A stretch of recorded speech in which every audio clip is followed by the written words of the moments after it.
नेताजी, जिस तरीके से कुश्ती की गतिविधियाँ रुकी हुई थी, कुश्ती फिर चालू हो रही है और जो बच्चे चयनित होंगे वियतनाम में अंतर्राष्ट्रीय होने जा रहा है, क्या कहेंगे? नहीं, पलवल में कैडेट का एक नेशनल चैंपियनशिप कहते हैं इसको, तो भारतीय कुश्ती संघ के देख रेख में हो रहा है और जिसका एशियन चैंपियनशिप वियतनाम में होना है।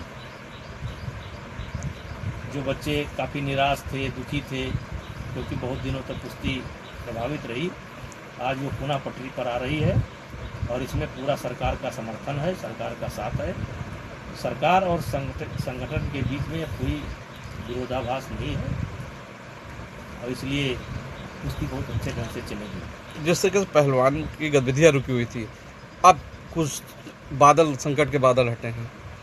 नहीं, संकट के बादल कुछ नहीं हटे, संकट के बादल सब हट गए और सारी नेशनल चैंपियनशिप समय पर हो रही है, बाहर टीम समय पर जा रही है, कैंप शुरू हो गया जो 2 साल बंद था।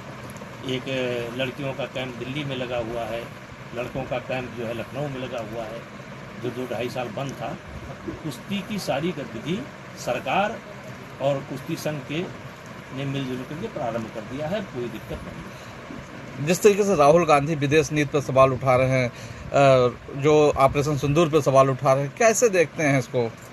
देखिए, मुझे बार बार एक ही शब्द बोलना पड़ता है, मुझे राहुल गांधी की बौद्धिक क्षमता पर तरस आता है। अब विदेश में फेल हो गए तो क्या राहुल गांधी के लिए गर्व का विषय है? हमारे सब जहाज पाकिस्तान ने उड़ा दिए तो क्या राहुल गांधी के लिए गर्व का विषय है? क्या वो समझते हैं इससे देश में जो सवाल वो उठा रहे हैं, इससे देश में खुशी की लहर दौड़ जाएगी, सब राहुल गांधी के पीछे चलने लगेंगे? ये राहुल जी को ये समझ नहीं है कब क्या सवाल उठाना चाहिए और कब क्या नहीं उठाना चाहिए। और सूप बोले तो बोले, चलनी बोले जिसमें 72 छेद। मैं पूछना चाहता हूँ 71 में 92,000 सैनिक जो बंदी बना करके 7 महीना 8 महीना हम लोगों ने खिलाया पिलाया, उसको क्यों छोड़ दिया था? कांग्रेस पार्टी का शासन था, क्यों छोड़ दिया था? इसका जवाब है उनके पास।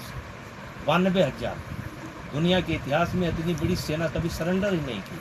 8 महीने तक हमने खिलाया, क्यों छोड़ दिए? जिस समस्या के कारण आज ऑपरेशन सिंदूर चला, ये समस्या किसकी देन है? क्या अपनी भूल नहीं देखोगे आप? और अगर आपको उठाना है तो किसी उचित फोरम पर उठाइए, आपको जवाब मिलेगा। अच्छा, आईफोन को लेकर जिस तरीके से ट्रंप की तानाशाही देखी जा रही है, उनका कहना है कि जो आईफोन बनेंगे वो अमेरिका में ही बनेंगे, जबकि वो कंपनी भारत में भी लगानी चाह रही है।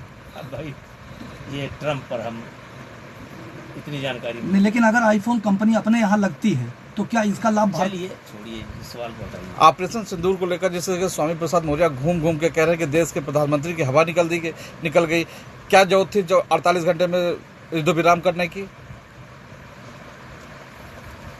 देखिए, स्वामी प्रसाद मौर्य न रक्षा मंत्री हैं और न प्रधानमंत्री हैं और न सलाहकार। तो भोंकते रहे, इसके पहले भी बहुत भोंके। और सरकार और सेना जो भी निर्णय लेती है सोच समझ करके लेती है।